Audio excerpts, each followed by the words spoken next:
Okay, itulah kelebihan kalau pakai headphone ni. Kalau tak, satu rumah ni bunyi bising awak dengar nanti. Okay, jadi cikgu mulakan kelas. Selamat sejahtera, Assalamualaikum. Selamat sejahtera kepada semua pelajar kelas 6 K2 S2. Apa khabar semua? Khabar baik, cikgu. Okay, Chong ada? Hai Chong. Ada, cikgu. Hai Gan. Gan? Gan, jawab. Hai Loshi. Hai, cikgu. Hai Zahira. Hai cikgu. Wah, ini Zahira ke? Izrin. Assalamualaikum. Salam, hai cikgu. Hai Amira. Hai, cikgu. Hai Raja. Hai cikgu. Hai Windy. Hai, cikgu. Hai Pecing. Pecing? Okey, jadi semua sekali ada 1, 2, 3, 4, 5, 6, 7, 8, 9. 9 orang. So yang tak ada sekarang ni Suria, Anwar, Kalas, Zarib. 9, 10, 11, 12, 13. Siapa lagi satu? Lim. Lim tak ada. Okey, Zarib baru masuk. Hai Zarib. Hey, go. Okey, dah sihat Alhamdulillah, Waalaikumsalam. Alhamdulillah dah sihat. Okey, jadi yang lain-lain pun sedang menanti panggilan untuk divaksinkan. Ada yang dah dapat ke? Selain daripada Zarib.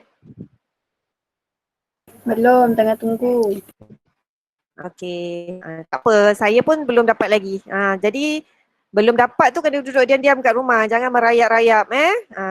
Okey, jadi kita jaga diri kita supaya kita tak menyebabkan orang lain pula yang dijangkiti. Okey, jadi cikgu nak mulakan kelas kita hari ni simple je. Kita punya kelas hari ni pun ialah berkaitan dengan bahagian A. So, topik kita hari ni topik bahagian A lah. Apa dia antara topik yang cikgu cakap popular dekat bahagian A?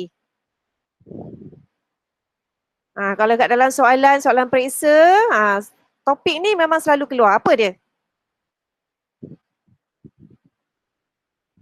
Siapa nak cuba? Topik dalam soalan Hujan cikgu, tak dengar. Hujan. Pakailah earphone. Earphone telefon tu kan ada pakai.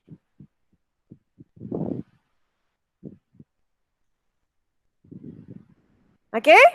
Apa dia tajuk yang paling popular dekat dalam bahagian A ni? Setiap kali soalan mesti ada at least satulah soalan dia. Sebenarnya ada dua.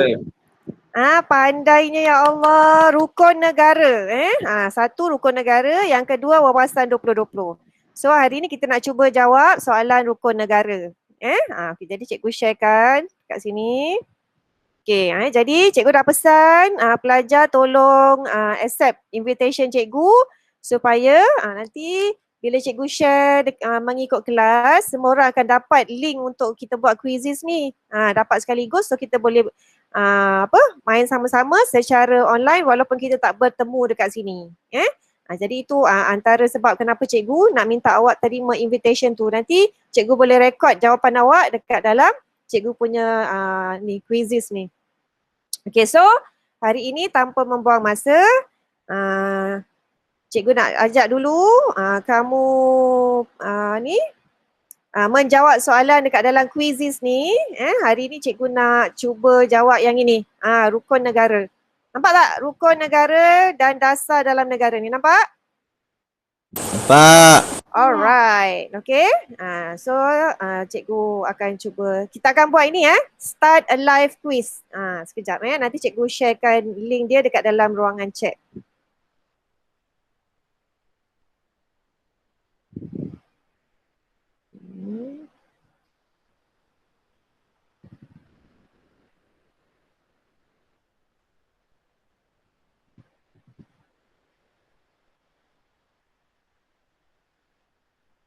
Okay, link ni cikgu masukkan dekat dalam ruangan chat.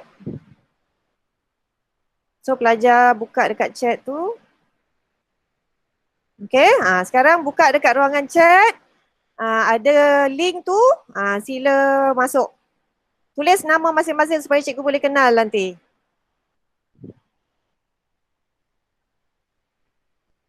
Okey, Amira dah masuk. Cikgu sungguh semua masuk baru kita boleh start main game ni.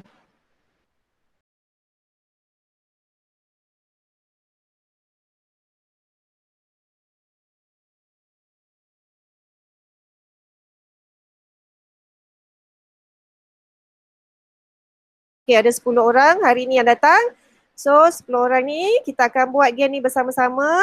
Jadi cikgu tekan start, kamu jawab okey, kita mulakan dari sekarang. Dah ada pemenang. Tahniah Zahira, tahniah Windy, tahniah Pecing. Okey, kita dah ada pemenang nombor 1, 2, 3. Macam mana? Puas hati tak? Soalan senang sikit je. Soalan senang? Ya ke senang? Senang ke Windy? Okey, jadi dekat sini soalannya ada 4 je, tak banyak. Sebab ini ialah soalan struktur kan. Jadi kita ada 4 soalan saja. Okey, jadi dalam 4 soalan tu, kamu kena pilih yang paling tepatlah jawapannya. Okey, jadi sekarang kita nak tengok. Nampaknya kat sini Zahira berjaya menjawab 3 soalan betul, Windy dan Pecing.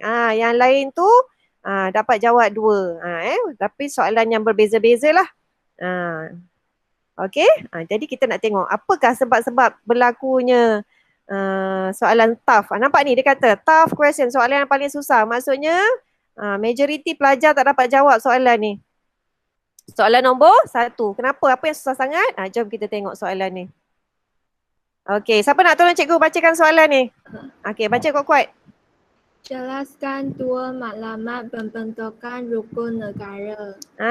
Apa matlamat pembentukan rukun negara? Ada dalam buku teks soalan ni ada dalam buku teks. Okey, jelaskan 2 matlamat pembentukan rukun negara. So kalau awak lihat dekat dalam gambar ni, rukun negara bila ditubuhkan, apa dia rukun negara, apa kat sini dalam ni ada, apa tujuan dia diwujudkan. Nanti awak baca tau. Okey, kalau cikgu bagi gambar ni nanti awak baca. Okey, jadi dia minta 2 matlamat. So, jawapan yang tepat ialah jawapan yang pertama, iaitu mencipta masyarakat yang adil. Okey.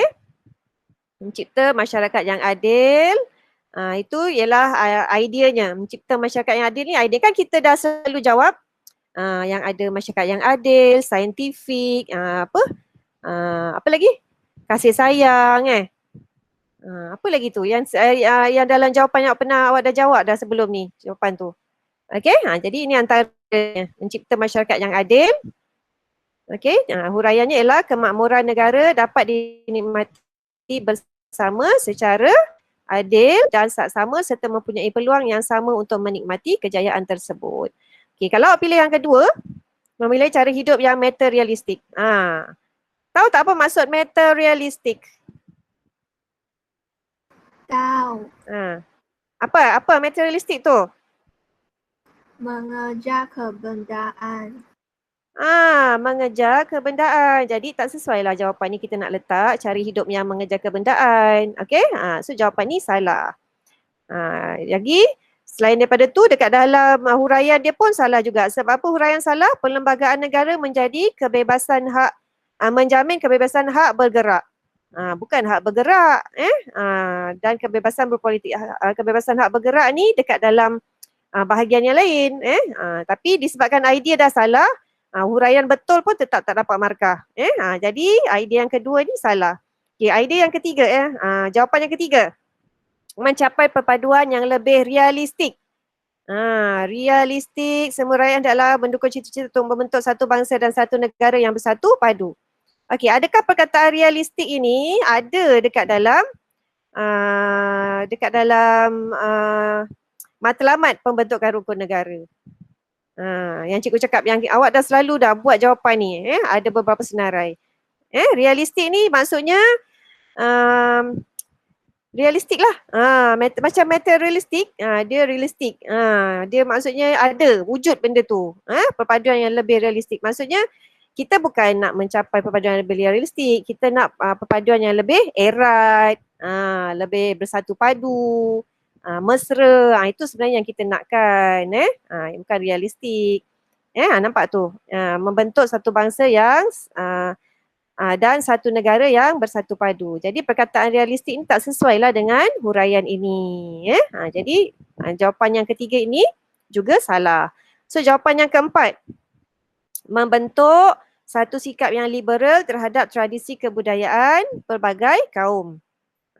Okay, liberal tu maksudnya boleh bertolak ansur. Masyarakat negara ini bebas mengamalkan tradisi dan budaya masing-masing. Akhirnya akan menjadikan Malaysia sebuah negara yang maju. So ini adalah salah satu lagi matlamat pembentukan rukun negara. So jawapan yang paling tepat ialah yang pertama dan yang keempat ini. Mungkin kamu confused sebab kamu tak tahu apa maksud perkataan materialistik dan realistik, dan ataupun sebab-sebab lain kenapa terpilih salah jawapan. Sebab kat sini ada 2 orang pelajar yang pilih jawapan ini dan 7 orang lagi pelajar pilih jawapan realistik ni. Cikgu boleh nak tengok siapa yang jawab ni, tapi cikgu nak tahu dulu. Kenapa kamu pilih jawapan realistik ni? Ramai ni, 7 orang. Siapa? Kenapa? Bagi je jawapan. Kenapa realistik, kamu pilih realistik? Jawablah seorang. Ada 7 orang ni. Mesti seorang boleh tolong jawabkan. Cepat. Hui. Cikgu. Saya tak jawab cikgu. Zarid tak jawab ni? Tak, saya jawab sebelahnya. Sebelah kanan. Ni. Yang keempat. Satu sikap tu. Bagus. Siapa ni? Yang jawab ni? Izrin. Izrin jawab soalan ni. Jawapan ni nombor 7 ni. Nombor 7 pula. Ni yang realistik ni. Cikgu nak tahu je kenapa pilih jawapan yang ni. Ke confuse ke jawapannya ni, realistik dengan materialistik ni sampai awak pilih jawapan ni? Confuse sebab tak tahu makna. Betul. Kesimpulannya sebab tak tahu makna, sebab tu awak pilih. And then satu lagi, nak kena baca kan. Jawapan ni panjang sangat. Nak kena baca. Betul tak? Takut tak sempat. Okey, jadi ini satu soalan yang tough lah dia kata, tough question. Okey, ada lagi satu soalan. Okey, soalan yang ini long question. Soalannya terlalu panjang. Tapi ramai pelajar jawab betul kat sini. Okey, jawapannya ada 3 sahaja. Okey, siapa nak tolong cikgu bacakan soalan ini? Ya. Okey. Baca.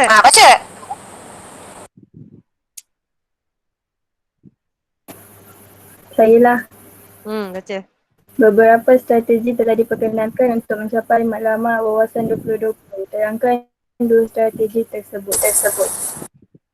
Okey, terangkan 2 strategi matlamat wawasan 2020. So bila dia kata terangkan, jawapan tu mestilah berapa markah agaknya?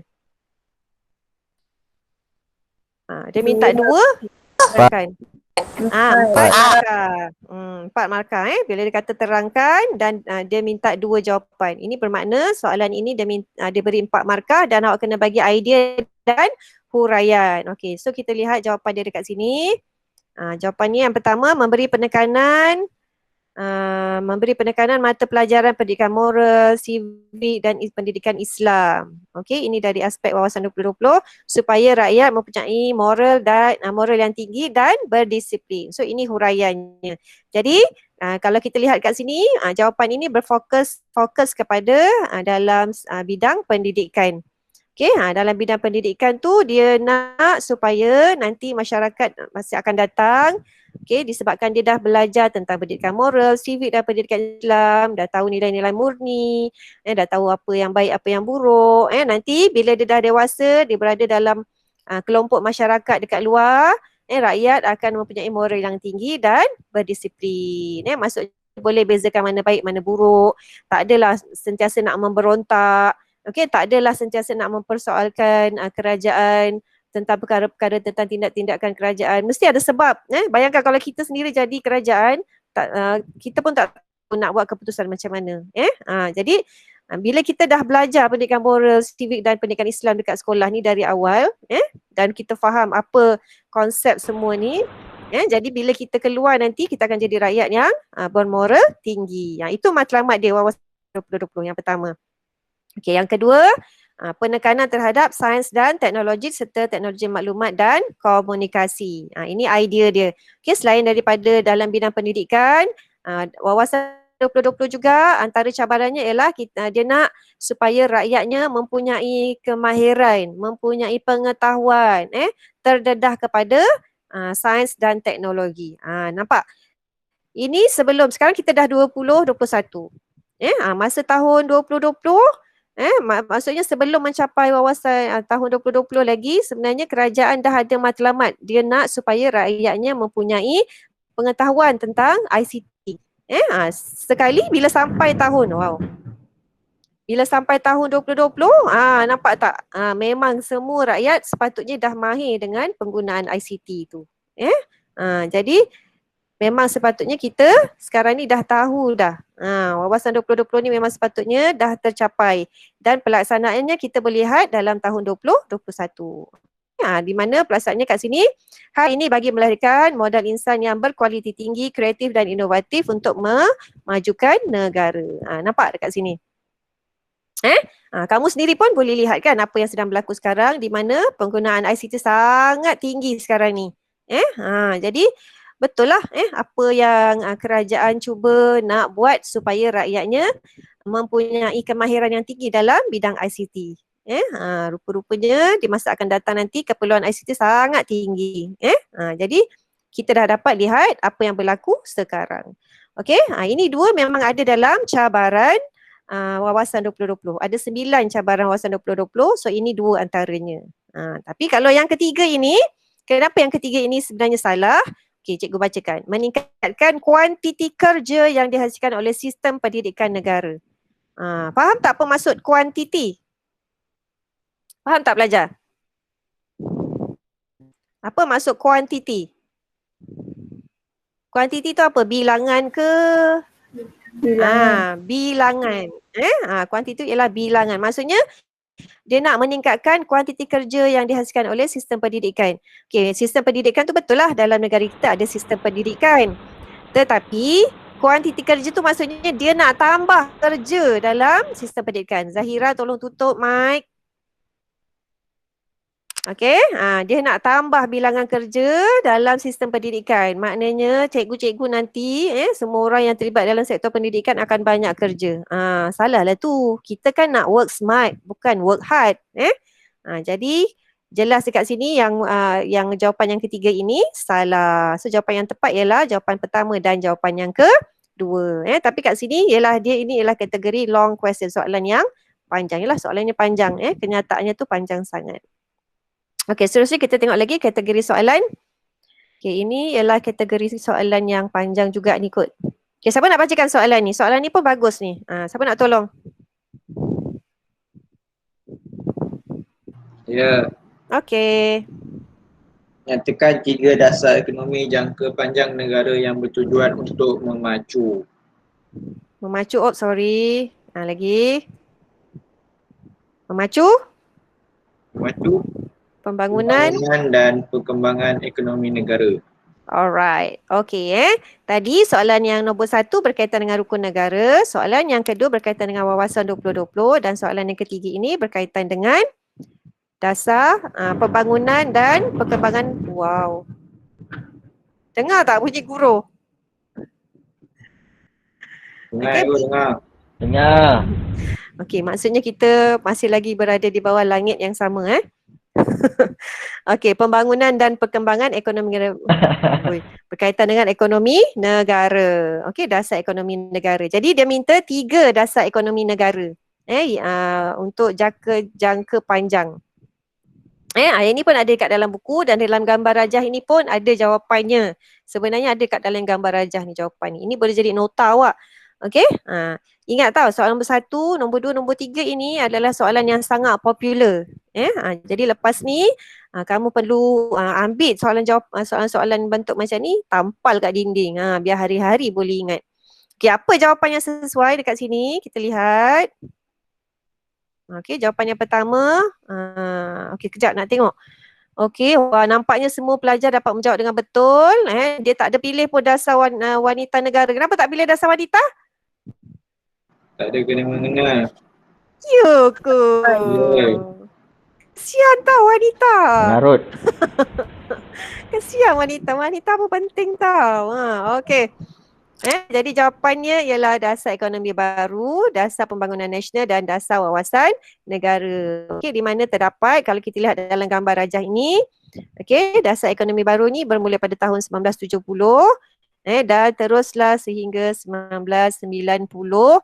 20 tahun nak pelaksanaannya 20 tahun. Sebab apa? Dasar ekonomi baru ni mengambil masa panjang sehingga 20 tahun kerana dianya bermula selepas Malaysia merdeka. Jadi ambil masa lama lah nak cuba bangunkan, nak laksanakan. Okey, lepas tu bila dah sampai tahun 1990 dilaksanakan pula dasar pembangunan nasional. Okey, dekat sini bila semua matlamat dasar ekonomi baru tu telah dilaksanakan, dasar pembangunan nasional, dia nak upgradekan sikit. Okey, dari segi apa tu? Membasmi kemiskinan, dari segi menyusun semula. Macam masa dasar ekonomi baru ni dia nak pastikan semua orang ada pekerjaan lah, ada tempat tinggal yang baik, ada apa lagi? Maksudnya dari segi keperluan asasnya semua cukup, macam itulah basic dasar ekonomi baru ni. Tapi bila sampai dekat dasar pembangunan nasional, dia nak, sebab dia ada perkataan nasional kat situ, bermakna dia nak biar semua rakyat Malaysia ni ada sikap bersatu padu lah. Sebab tu disebut perkataan nasional kat situ. Bersatu padu. Jadi sebab tu dekat antara matlamatnya ialah untuk membasmi kemiskinan dan juga untuk menyusun semula masyarakat. Susun semula masyarakat tu yang ada 3 tu. Masalah utamanya yang di mana dekat bandar kaum Cina berniaga di bandar, kaum India bekerja di ladang, kaum Melayu sebagai petani, itu yang asal. Tapi sekarang ni dia nak ubah. Dia nak semua orang mempunyai mendapat peluang yang sama, rata. Jadi itu je yang matlamat itu dilaksanakan di dasar pembangunan nasional kat sini. Okey, dan ia mengambil masa, kalau kita lihat kat sini tempohnya sehingga tahun 91 sampai tahun 2020 tu berapa lama?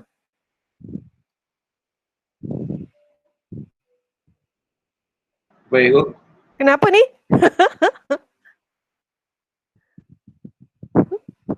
Kenapa berbunyi? Cikgu pun terkejut. Oh, cikgu tertekan yang belakang. Okey, tahun 91 sehingga tahun 2000. So bila tahun 2000 wujudlah pula dasar wawasan negara. Dasar wawasan negara ni yang kita nak capai wawasan 2020 tu lah. Dasar wawasan negara untuk membina bangsa yang berdaya saing. Okey, ini yang ketiga. Okey, dasar wanita negara ni dasar negara juga, tetapi dia berkaitan dengan bukan berkaitan dengan dasar ekonomi. Dia ada matlamat dia sendiri. So, soalan ini semua orang boleh jawab dengan betul. So, jangan jawab dengan betul sahaja, tetapi mestilah faham kenapa wujud 3 dasar ekonomi ni berubah-ubah dan mengambil masa yang terlalu panjang daripada 1970 sehingga 2013. Lama tu tempohnya, masih lagi dia ada dasar ekonomi. Tapi dia mengikut kesesuaian. Bila berubah bila satu matlamat tu dah tercapai, kita upgrade lagi sehinggalah dasar wawasan negara. Alright? Okey, jadi perlu faham ni, ambil perhatian. Bila cikgu sebut ambil perhatian, kena ingat. Okey, dan soalan yang keempat. Okey, siapa nak bacakan soalan yang keempat? Cepat, last. Bacalah, senang aja ni. Saya Baca. berikan contoh data awam yang berkaitan sosial dan budaya negara. Berikan 4 contoh dasar awam berkaitan dengan sosial dan budaya negara. Okey, 4 contoh dasar awam. Okey, cikgu dah pernah ingatkan dalam kelas yang lepas, okey, di mana sekarang ni terdapat banyak soalan yang berkaitan dengan dasar. Okey, soalan berkaitan dengan dasar tapi dia nak kita kenal pasti jenis-jenis dasar ni dia kategori apa.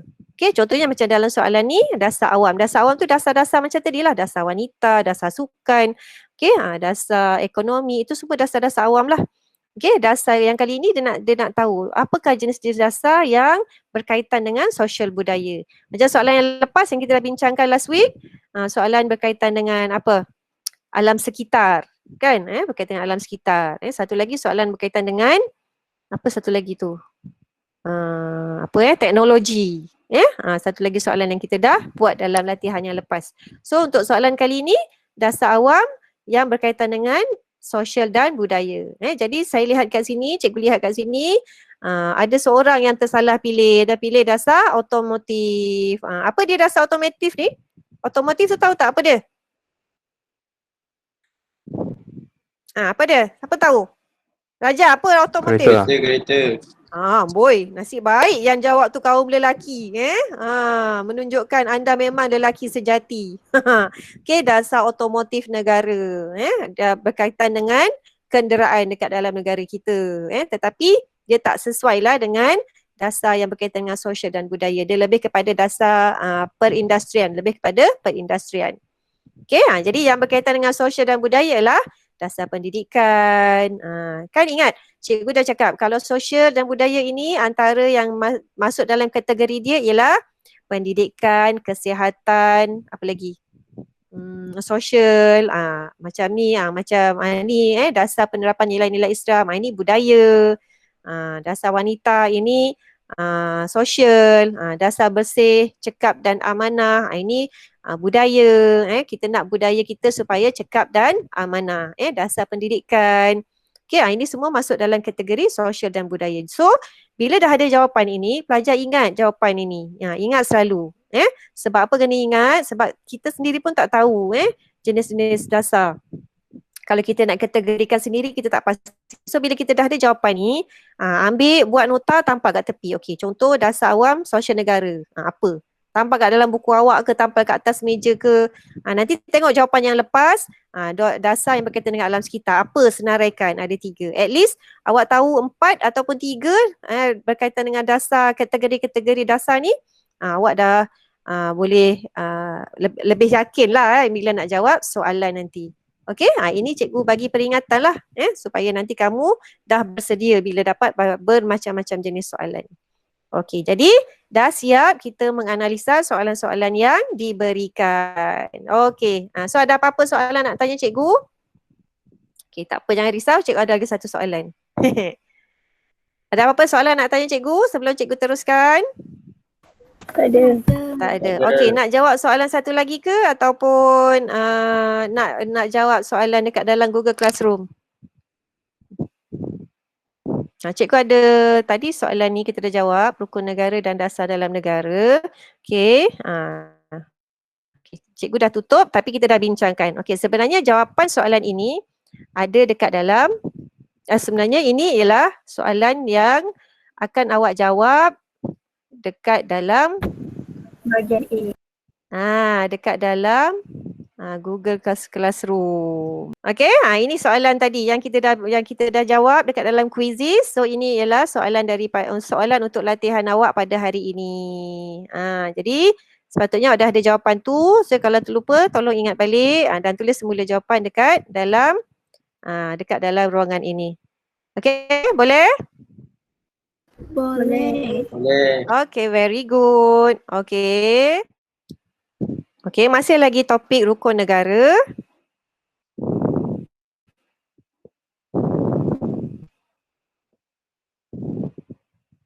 Okey, tapi kali ni cikgu nak ajak bincang dulu, lepas tu nanti baru awak jawab. So cikgu pilih flashcard lah. Flashcard ni macam mana? Mungkin awak tak pernah jawab. Jadi jom kita cuba kaedah flashcard ini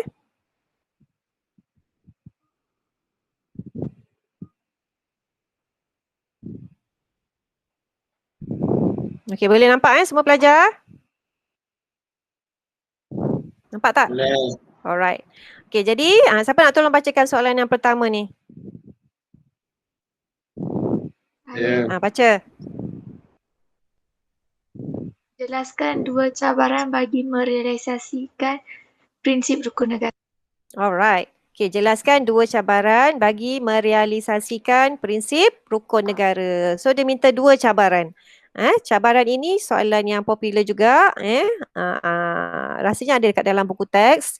Okey, kalau tak ada kamu boleh ambil lah jawapan daripada sini.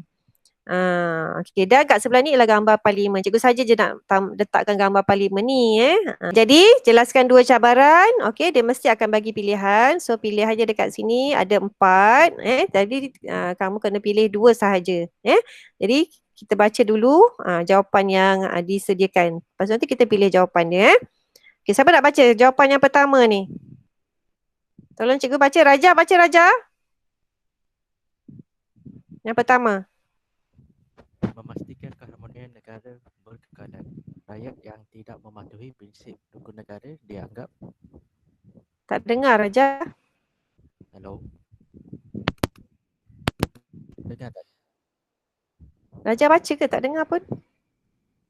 Hello. Dekatkan lagi mikrofon tu lagi. Memastikan keharmonian berkekalan. Rakyat yang tidak mematuhi prinsip rukun negara dianggap tidak menghormati rakyat Malaysia yang lain.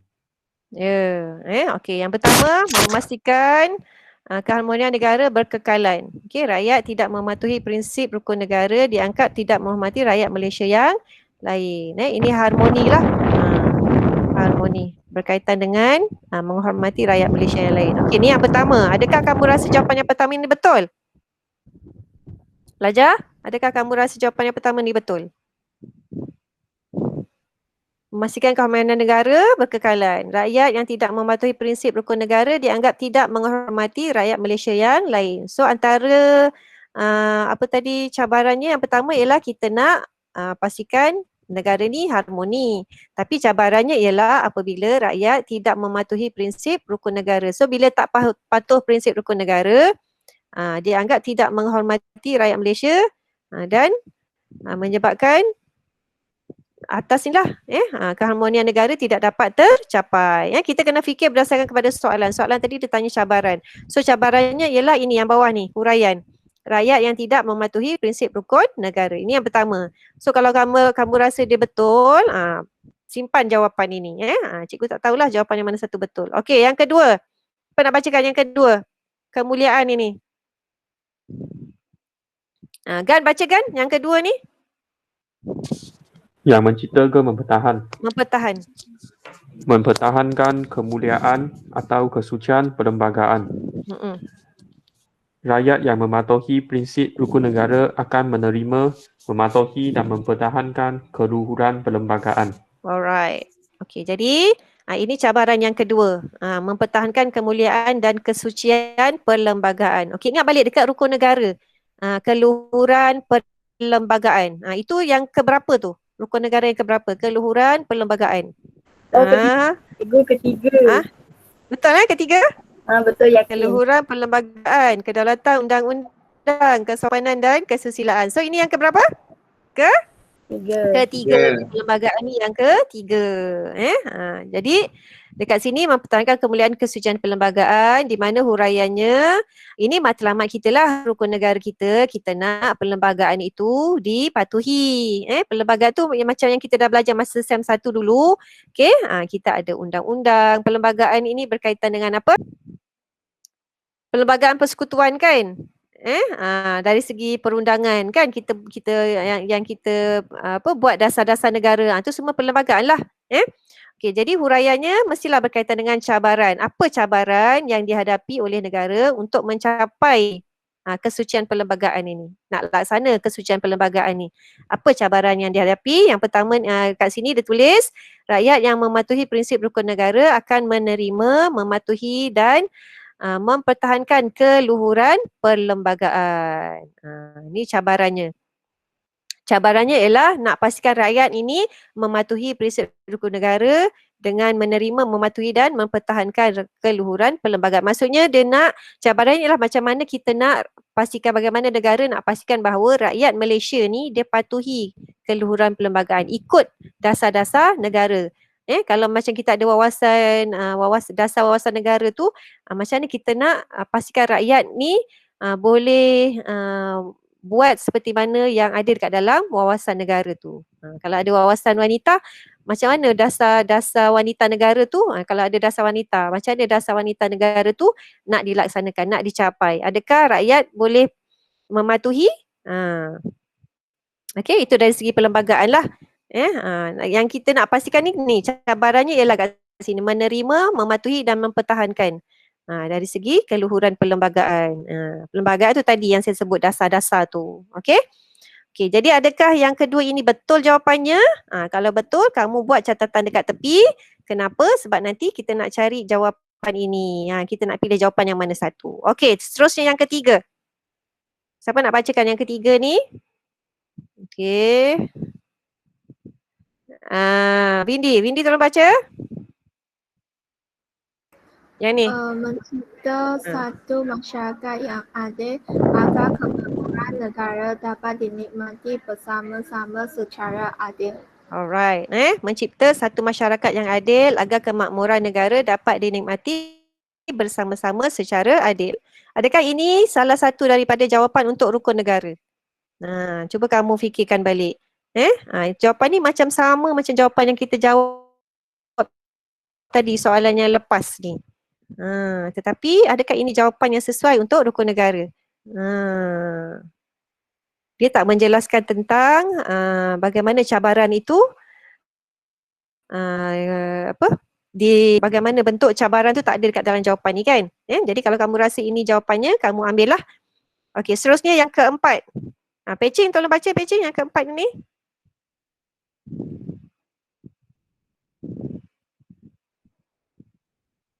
Pecing. Are you here? Pecing tak ada, pergi tandas. Okey, Chong, baca Chong. Menjadi benteng penghalang daripada melakukan perkara buruk dan dapat membezakan perkara baik dan buruk. Alright. Okey, menjadi benteng penghalang daripada melakukan perkara buruk atau dapat membezakan perkara baik dan buruk. Okey. Jadi yang ini. Sekarang ni kita tadi cikgu dah ingatkan. Soalan ini dia tanya fokus. Ada fokus tentang cabaran untuk mencapai matlamat rukun negara. Okey, cabaran tu maksudnya apa halangan sehinggakan matlamat rukun negara ni lambat nak dicapai. Contohnya macam tu. Okey, jadi menjadi benteng penghalang daripada melakukan perkara buruk atau dapat membezakan perkara baik dan buruk. Adakah ini jawapannya? Okey, kalau dalam jawapan ingat, kalau kita nak jawab soalan cabaran, kita kena tulis berkaitan dengan apa cabaran, apakah bentuk cabarannya. Tapi kat sini bentuknya seperti menjadi benteng penghalang daripada melakukan perkara buruk. Ini seperti matlamat yang nak dicapai kan. Tapi dia tak tunjukkan pun apa sebab-sebab ianya menjadi cabaran. Tak jelas. Kalau macam yang atas ni dia lebih jelas. Yang menunjukkan bahawa ini adalah cabaran untuk mencapai matlamat yang dekat atas ni. Okey, jadi pelajar pilih. Ada 4 jawapan, pilih yang mana satu. Okey, kenapa cikgu suruh pilih? Sebab kejap lagi kamu kena jawab soalan ini. Okey, so apakah rasanya jawapan yang kamu rasa sesuai untuk jawapan ini? Siapa rasa jawapannya nombor 1, 2? Siapa rasa jawapan nombor 1, 2? Cuba angkat tangan. Cuba jawab saya. Mira kata jawapannya 1, 2 lagi. Lain? Cikgu boleh tunjuk Jawab. semula tak? Cikgu dah pesan tadi. Azrin pun jawab 1 dan 2. Siapa lagi terjawab 1 dan 2? Cikgu dah pesan tadi, catat. Lepas ni cikgu nak bagi. Sebab dia tak boleh bagi tahu. Okey, cikgu tunjukkan sekali lagi. 1, 2, 3, 4, 5. Okey, jadi jawapan yang sesuai ialah jawapan yang sesuai. Okey, memastikan keamanan negara berkekalan di mana rakyat ni tidak mematuhi prinsip rukun negara. Matlamat je dia nak mencapai yang ini, memastikan keharmonian negara berkekalan. Tapi cabarannya ialah bila rakyat tidak mematuhi prinsip rukun negara. Jadi dia tidak menghormati rakyat Malaysia yang lain. Okey, yang kedua jawapannya ialah berkaitan dengan dari aspek mempertahankan kemuliaan dan kesucian perlembagaan, di mana cabarannya ialah rakyat yang mematuhi prinsip rukun negara akan menerima, mematuhi dan mempertahankan keluhuran perlembagaan. Okey, ini yang menerima. Jadi cabarannya ialah kalau rakyat tidak menerima. Okey, ini soalan yang pertama. Okey, seterusnya soalan yang kedua. Bacakan. Okey, siapa nak baca? Izril baca. Berikan 3 alasan amalan prinsip rukun negara yang pertama dalam mencegah berleluasanya masalah sosial dalam negara. Okey, jadi dia minta 3 alasan. Berikan 3 alasan. Kalau soalan macam ni agak-agak berapa markah? Berikan 3 alasan. Berapa markah ni? 3, kalau 3 jadi 6 markah. Ada? Pernah tak jumpa soalan struktur 6 markah? Tak ada kan? Paling banyak 4 markah kan? Jadi bermakna soalan ini dia minta soalan yang ringkas dan padat. Menjawab soalan. Berikan 3 alasan yang simple saja. Okey, beri 3 alasan amalan prinsip rukun negara yang pertama dalam mencegah berleluasanya masalah sosial. Macam dah jawab je soalan ni kan? Okey, maksudnya rukun negara yang pertama tu, apa rukun negara pertama? Kepercayaan kepada Tuhan. Kepercayaan kepada Tuhan. Jadi ingatlah kepercayaan kepada Tuhan. Jadi adakah prinsip rukun negara yang pertama ni boleh mencegah berlangsungnya masalah sosial? Apa alasannya? Jadi kat sini antara jawapannya ialah ini. Siapa nak bacakan? Loshi baca, Loshi. Yang pertama ni. Menjadi benteng penghalang daripada melakukan perkara buruk, dapat membezakan perkara baik dan buruk. Okey, bila kita ada jati diri, iaitu kita ada kepercayaan kepada Tuhan. Bila kita ada kepercayaan kepada Tuhan, kita ada pegangan agama. Bila kita ada pegangan agama, kita sentiasa ikut nilai-nilai murni lah.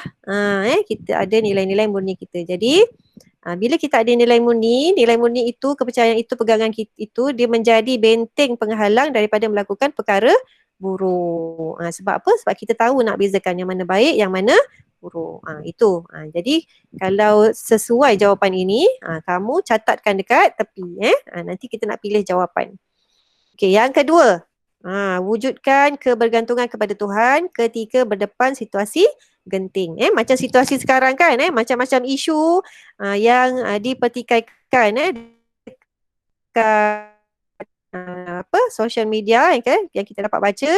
Ada orang suruh yelah, bila situasi tu tak ada kerja, tak ada pendapatan, ada saat genting, tak ada cukup duit nak beli keperluan harian, ada orang kibarkan bendera putih tu kan. Kalau kamu ada jumpa kat keliling rumah kamu mampu nak bantu, bantulah. Itu salah satu contoh. Okay, jadi selain daripada kita minta bantuan, mereka tu minta bantuan, dalam masa yang sama kena juga kat sini mewujudkan kebergantungan kepada Tuhan ketika berdepan dengan situasi genting. Itu contoh situasi kita sekarang tau yang cikgu cerita. Yang kita ada sekarang ni.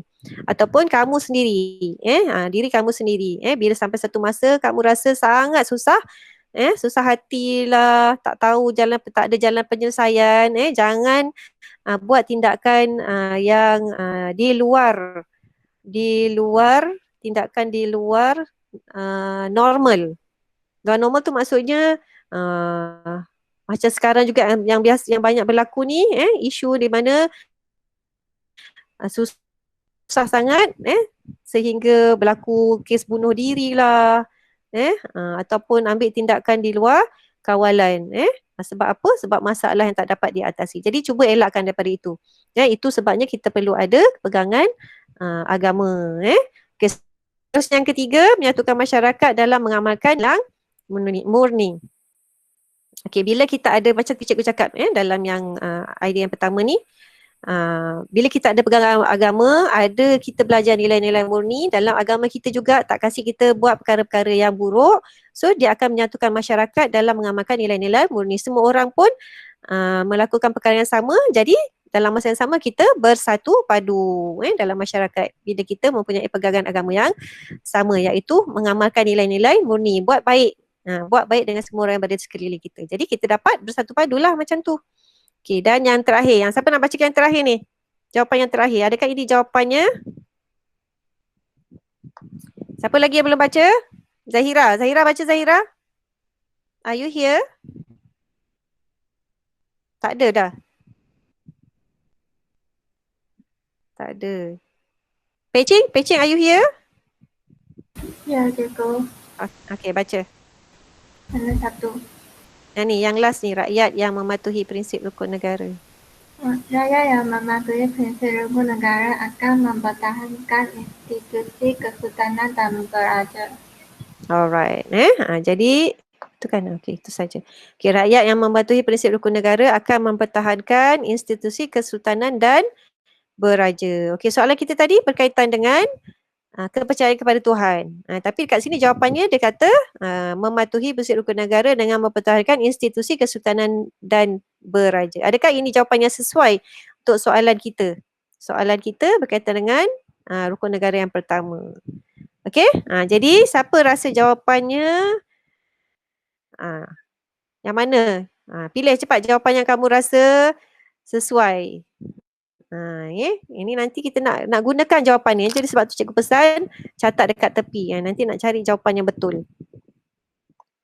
Okey, jadi apa yang kamu adakah kamu rasa jawapan pertama, kedua dan ketiga ni betul atau pertama, kedua dan keempat ni betul? Siapa rasa jawapannya pertama, kedua dan keempat? Angkat tangan. Pertama, kedua dan ketiga betul. Angkat tangan. Saya, cikgu. Lagi angkat tangan, lagi. Bagus. Kebanyakan pelajar menjawab 1, 2 dan 3. So kita lihat adakah betul jawapan itu 1, 2 dan 3? Okey, menjadi benteng penghalang daripada melakukan perkara buruk, mewujudkan kebertanggungan kepada Tuhan, menyatukan masyarakat dalam mengamalkan nilai baik. Okey, betul jawapannya 1, 2 dan 3. Alright.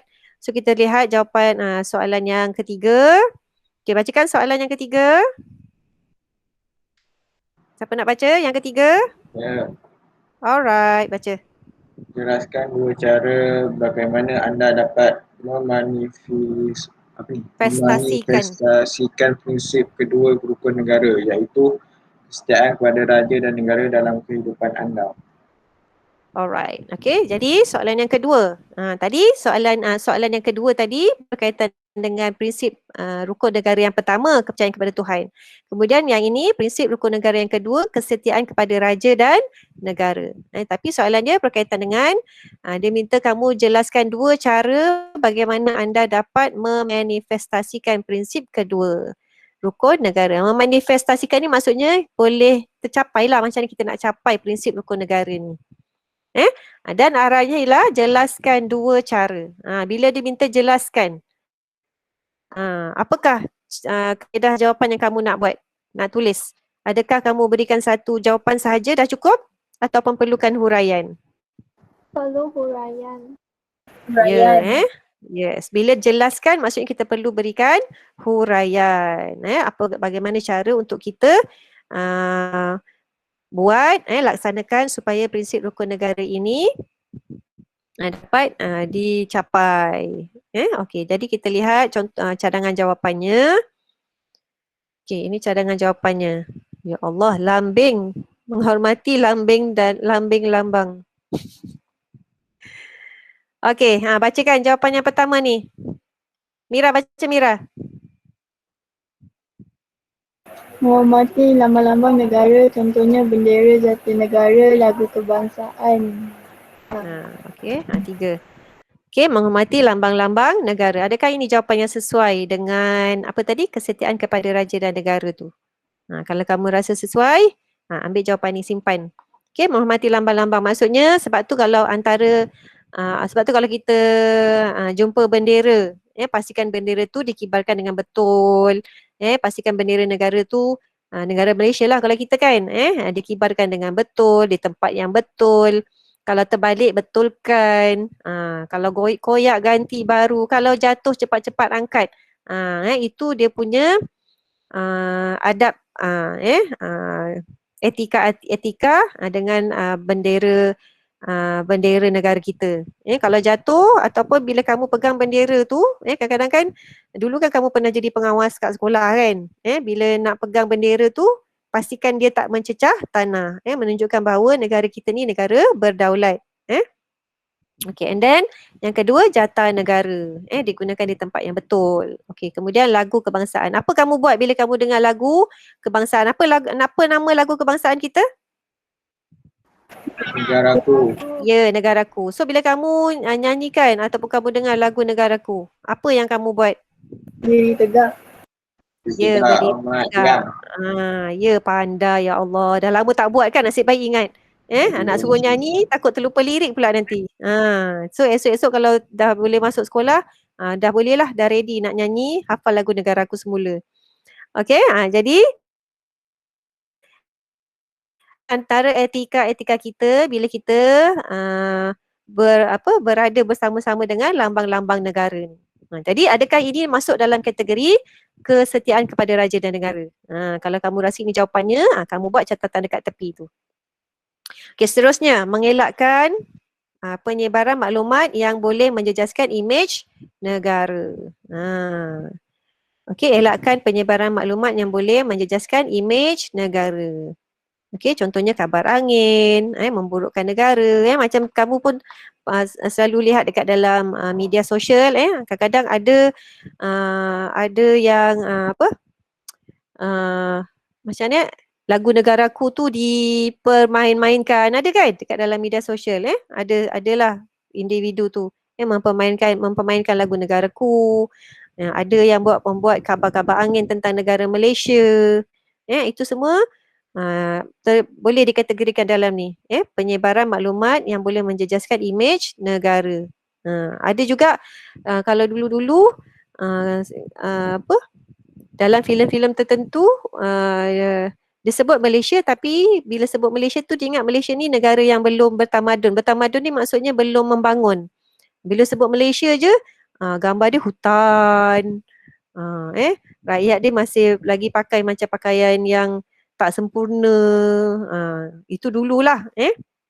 Tapi sekarang bila kita dah terdedah, sukan kita dah bagus, dari segi pendidikan kita dah bagus, dari segi politik kita, dari segi di peringkat antarabangsa, kerajaan ataupun wakil Perdana Menteri dah menyuarakan dan mempengenakan Malaysia ke seluruh negara.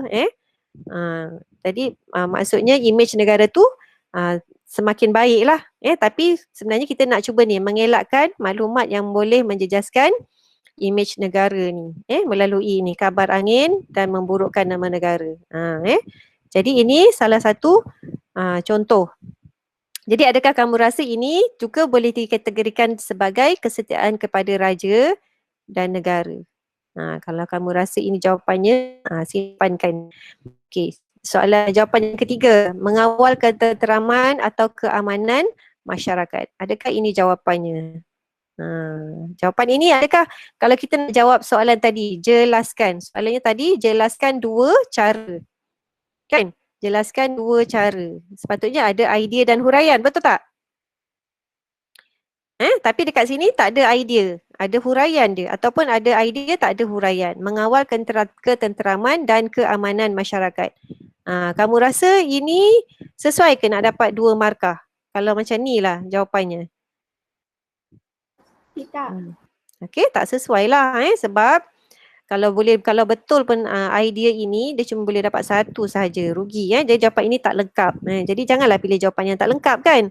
Mengawal ketenteraman dan keamanan masyarakat. Satu lagi, jawapan ini pun macam tidak menepati dengan kehendak soalan yang berkaitan dengan kesetiaan kepada raja dan negara. Okey, jawapan yang terakhir, semua rakyat mempunyai hak memiliki kekayaan secara adil dan saksama. Okey. Apa yang menyebabkan soalan ini tak ada kaitan dengan kehendak soalan?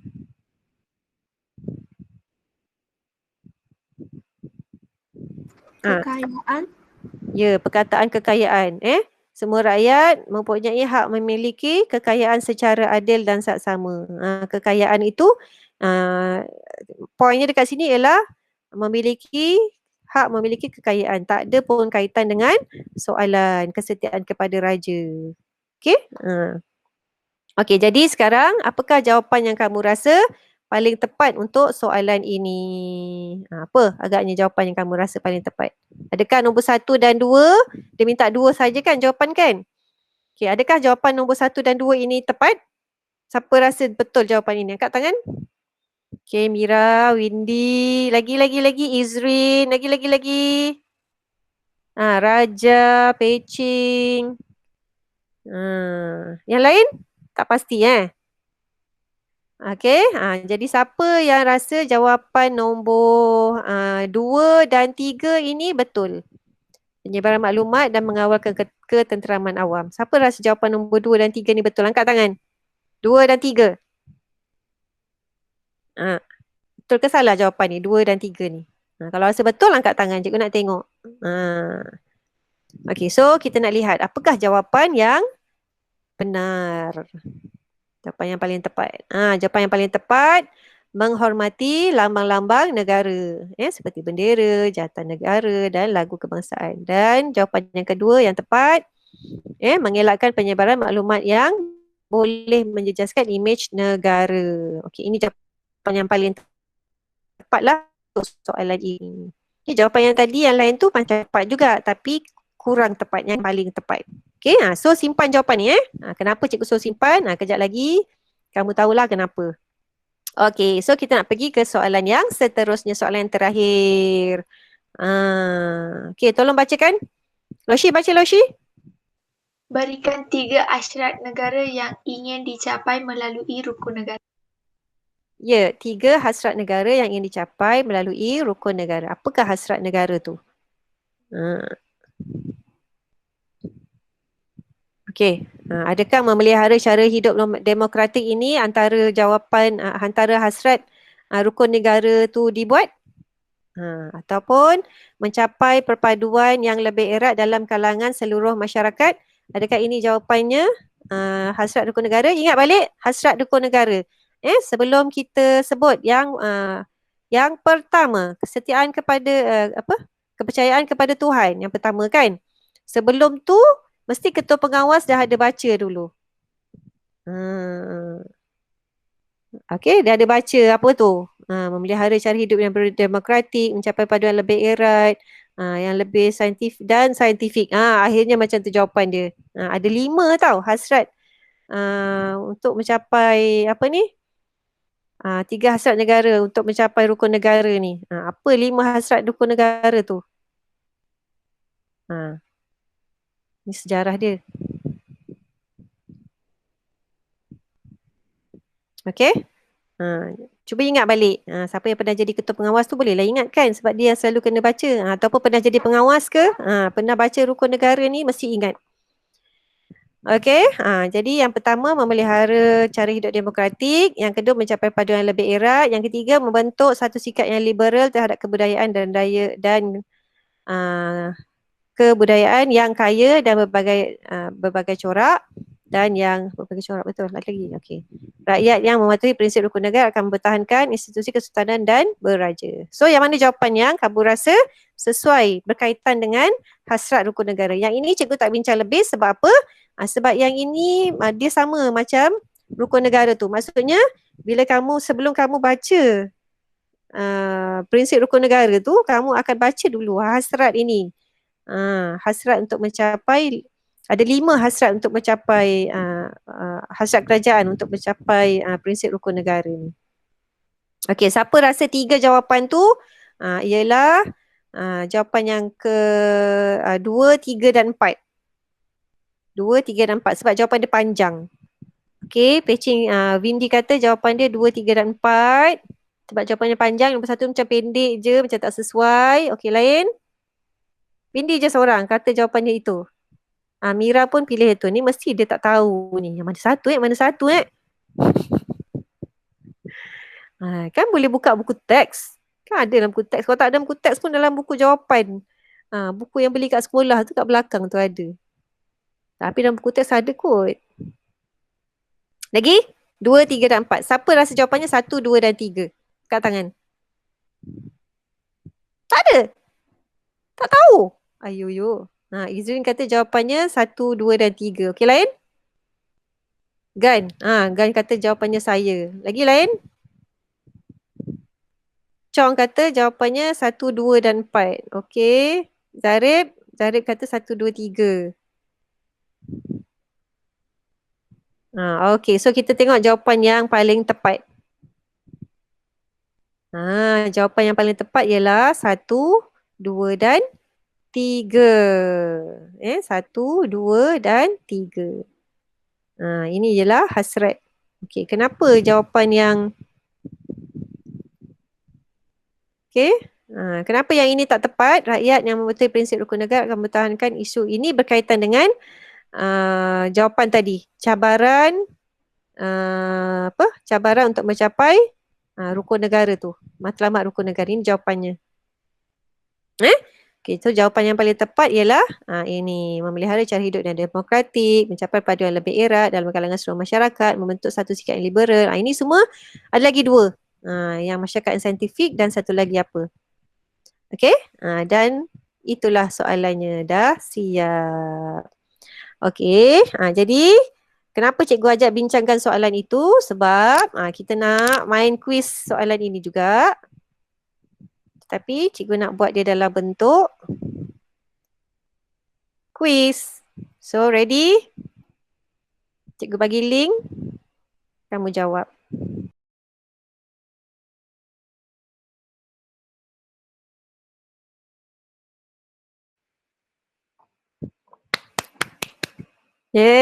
Dah siap. Tahniah kepada yang menang. Izrin tempat pertama, kedua Amira dan ketiga Loshi. Okey, tahniah.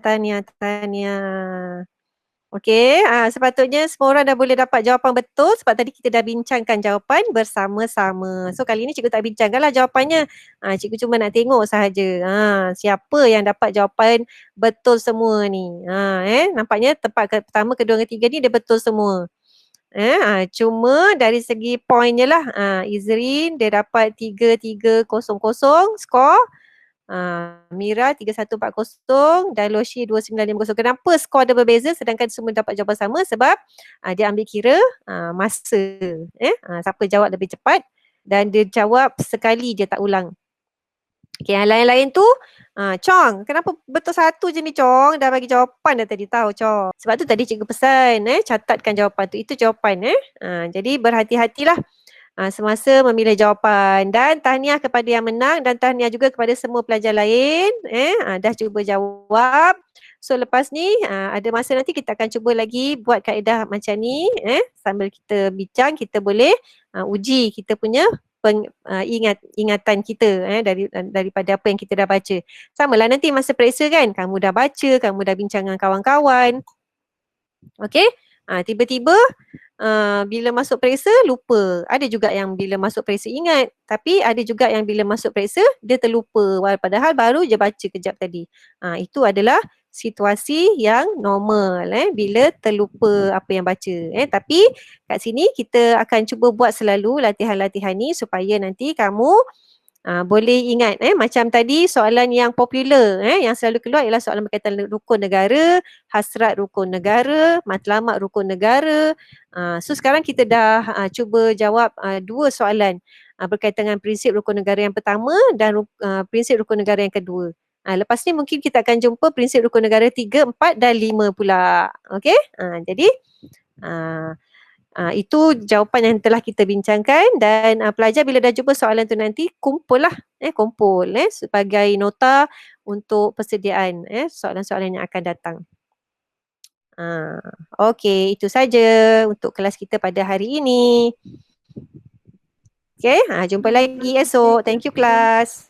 Terima kasih Terima cikgu. kasih, cikgu. Terima kasih, cikgu. Terima kasih. Terima kasih cikgu. Terima kasih. Cikgu.